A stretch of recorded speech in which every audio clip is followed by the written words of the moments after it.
Thank you. First of all, I'd like to welcome everyone, especially coming through the weather we did today. But if you look out there, beautiful scenery, it has stopped snowing. So just think of all the pleasant shoveling we're going to have to do to get to our homes. But I'd like to welcome everybody. When I see this room, I go, wow, it is time for change. So I'm really pleased to see that you all commit to hear the new vision for the City of Prince Albert. It is a new era for the City of Prince Albert. We now have 9 bosses in the council chambers. We have respect, opinion, and diversity.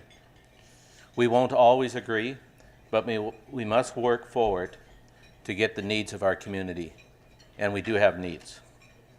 In the last year alone, our image has had a rough year. We had the bridge, we had the water treatment plant, we had the power outage. We received lots of press for the wrong reasons and not our doing. So we must work on improving our image and let people know why we live here, why we work here, and the benefits that we have in our great community. With that, we're going to look forward to a challenge to see if we want to change our slogan. Are we really the gateway to the north? We want to look at our slogan because one of the successful ways to move your city forward is, we all know about branding. Businesses do it very successfully. You brand your product, then you go out and sell it. So we're going to challenge our community in the future to look at that. Budgets. We are in that process now. Budget process in the past has been too short-sighted and not based on needs. We have taken a strategic approach, and we will be looking at all problems facing our city. Our new budget process will take a lot longer because we are looking at all challenges and services. Our capital plan must be a 10-year plan, and it must include bridges, roads, fire halls, facilities, and our number one challenge, infrastructure. For the people that came in towards the end, if you get an opportunity before you leave, we have a table set up here, just to my right, to have a look at our infrastructure challenges. This is what we have on our ground and under our ground and what we have to deal with. Our success has been greatly tied to our partnerships. When we talk about infrastructure, we have to look to the provincial and federal governments. We can't do it on the back of our tax rates. They've come to us with infrastructure plans and actions plans, and we will be shovel prepared when they introduce new plans, because again, we can't do it on the back of our taxpayers. Tax tools. We have one of the highest, this won't surprise people, we have one of the highest tax rates in our entire province. We have one of the lowest base tax rates in our province. We must work together to bring these closer to center, because we cannot continue to increase taxes to certain sectors of our community and the benefits flow to all our communities. We have to develop a 10-year plan for our facilities. We have aging rinks. We have 2 pools. One will last 3 to 4 more years and will have to be closed down because of its age. Our second one, which we operate, is getting also aged. So we have to look to a plan. If you start your plan now, it'll work, and it won't be on the burdens of the taxpayers. You can come up with initiatives on how to pay for these plans if you start planning now. Our biggest challenge is going to be economic development. We have to grow our community. When I talk about our community after today, it's going to refer to our region. If you notice at our head table today, I've asked our 2 reeves of the RMPA and Buckland to join us, because we're going to enter into a new era with them and the First Nations on doing an economic development plan for the region. As people are well aware, the city, we do not have lots of light and heavy industrial lands. And some of the businesses we hope to attract for the northern mining companies want large parcels of land. So we're going to assist the RMs and our First Nations landholders to make this happen. If we get big business in the RMs or on one of our First Nations development lands, it's going to benefit us. They're going to build homes in our city. They're going to shop. They're going to gas their cars. And so that's going to be a benefit to us. And that's how we're going to move forward with economic development as a region. We're going to look forward to our existing local businesses to assist us. Here's our eyes and the ears out in the community. You travel all over our country, all over our province, and we're going to ask you if you hear of a business that's looking to expand in our province and you think it would work in the city of Prince Albert, please call us and we'll send our team out to start working on that. Because at the end of the day, we need growth. Growth will be our successful plan. With growth comes another plan that this will be the first for the city of Prince Albert. We talked about this during my campaign, and council has already started to move towards this direction, and that's private development of residential lots. We have great developers in our community. We have to lay out the rules and regulations of these new subdivisions, supply and sell them the land under these regulations, and let them start building. We cannot afford to invest taxpayers' money and hold on to the inventory that is required for growth. In a good year, we might have 200 lots available. Well, we should have 400 to 500 lots available. And that's a 5-year plan.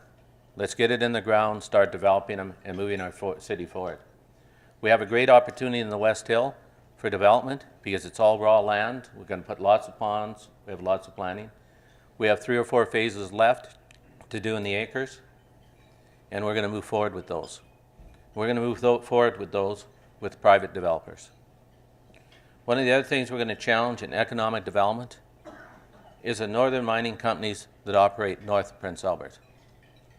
Why are they not warehousing their goods here? They stop with the airplanes here to pick up the workers. Why have we not been seeing what their development plans are and see what we can do? We have to be realistic in our plans, but I believe we can, and we must move forward. Part of our plans in the development, as I mentioned before, and I'm going to mention it again, is going to be a region. If you heard the Premier speak in the past, he has a growth agenda. Well, we have a similar growth agenda. We want to grow, find good jobs for our young people to stay in our community. We have the education facilities, we have the health facilities, we are the service center. Now let's grow our community to be the place that you really want to live. So I want to reach out to everyone again, and never think a business is too small. Our province is built on small business. Whether you get a big business that employs 100 people or you get 10 that employs 20, it's all growth. And we must grow our city. We've been just growing at too small of a rate. We've had great achievements in our community.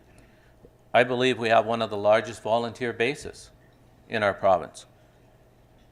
I just attended the Outdoor Hockey Classic. Now that was a warm event. Even though the weather didn't slow the excitement down, the people that were there were very excited. And I was pleased to hear that the A&W Bears won, the Mentals won. They didn't even allow the other teams to score a goal. So maybe the key is, to some of our other teams, let's play outside. That philosophy should have been already learned by the Saskatchewan Roughriders. They're still learning. But at the end, we have a beautiful community. So we have to knock off the negatives and move past them. We have lots of positive. We have great facilities. Look at the facility we're in today. The Art Hauser Centre, the Rawlinson Centre, the Elker Jenkins Centre, our pools, our community clubs. Look at how unique our community clubs are. How many other cities can say they host as many rinks as we do? And that's because of our community clubs. And those are all on the back of volunteers. And when I look around this room, I see all the volunteers. I see them at all our events. So that I want to thank you, because you are the backbone of our community. Not only are you volunteers in making our community better, you're also volunteers when it comes to building. All those things that I just named were built by volunteers. Look at the fundraising that went into the Art Hauser Centre where we sit today, the Rawlinson Centre, the Field House. You know, it was all done by volunteers. And that's why I'm so proud of our city, because when the times get tough, we can get her done. But with that said, we have to develop a 10-year plan. We have no plan. I do like the Alfred Jenkins Centre, but it should have been a multiplex. There should have been more on that building. Because at the end of the day, that's where the communities are going. So starting February, we're going to Moose Jaw to see their new facility. Then North Battleford built a beautiful water facility. And when we say a new pool, I want to refer to, we've all been to Melfort, and we've seen the splash pool and the wave pool. We only need a 25-meter swimming pool. An Olympic pool is 50 meters. We have 25 now, that's all we need. So we'll put that in the new facility, but we also have to add a wave pool, a river. We have to have a recreation facility for our young kids to go. Because at the end of the day, you look outside, the majority of our life is winter. So we need these indoor facilities. People, when you talk about facilities though, sometimes panic a little, say, oh, there goes the mayor and our tax rates are going up, or, as the old council used to do, and I was part of that, or a levy. But at the end of the day, it's all taxes, no matter what you call it. That's why I try to tell council, whether you call it a levy or a payment or an investment in the future, at the end of the day when you get your tax bill, you look at the bottom figure and it's all taxes. I would like to remind you though, I don't know how many members I have of the opposition here, but I'd like to remind you though, when you do get those tax bills, we're still the smallest part of that tax bill. The two education facilities that are on there still are the largest. No. Oh, sorry, Grant. Close. And so that's why we have to understand that we have to take care of our parts. And I think as a community, we can. We can grow our community. So I invite everyone to reach out and assist us in our goals. I believe they're achievable, and I believe they're achievable in the short term. I want to thank people for being patient with our council. We've had to implement lots of changes to get what we want.